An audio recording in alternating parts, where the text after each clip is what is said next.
And now, the rest of the story. Hey, diddle, diddle, the cat and the fiddle, the cow jumped over the moon. The little dog laughed to see such sport, and the dish ran away with the spoon. Well, now that rhyme is not nearly so nonsensical as you think. But that, well, that is the rest of the story. Elizabeth Foster was born in 1665 in England, and she didn't dare repeat that verse out loud until she got to this side of the Atlantic, because her verse was poking some pretty pointed fun at Queen Elizabeth and her court. You see, in those days, every queen was called a cat. Elizabeth did play the fiddle.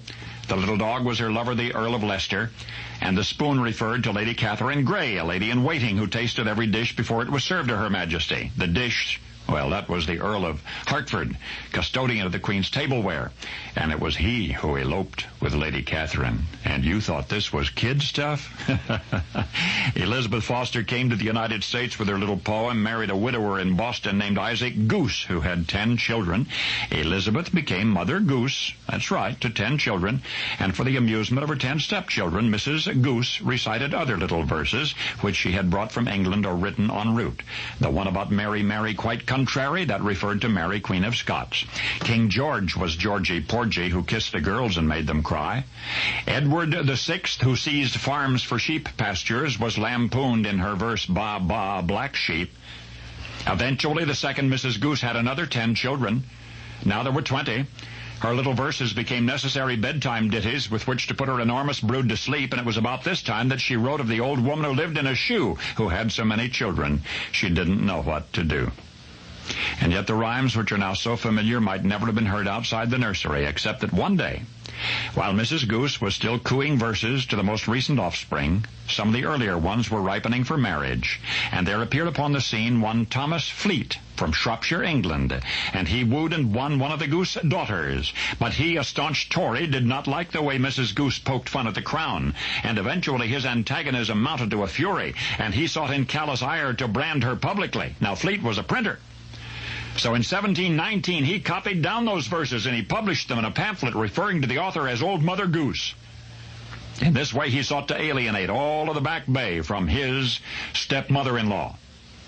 This young Fleet was certain would silence her impertinence forever. But to Fleet's dismay, the pamphlet was praised. Everybody wanted a copy. Instead of demanding the author's scalp, they demanded a second printing. And Mother Goose will have an audience for as long as there are children. Though it was certainly not for children that she wrote needles and pins, when a man marries, his troubles begin. That reference was to Henry VIII and his fifth wife, Catherine Howard, who introduced pins from France before she lost her head. Soon husbands had to provide their wives with special allowances for this luxury, and that's when the phrase pin money was injected into our language. Oh, yes, these lines, each concealing some sharp barb, these verses designed to unstuff the pompous politicians and expose the royal scandals, became nursery rhymes. They became nursery rhymes because a printer named Thomas Fleet deliberately tried to discredit his stepmother-in-law and immortalized her instead. And now you know the rest of the story.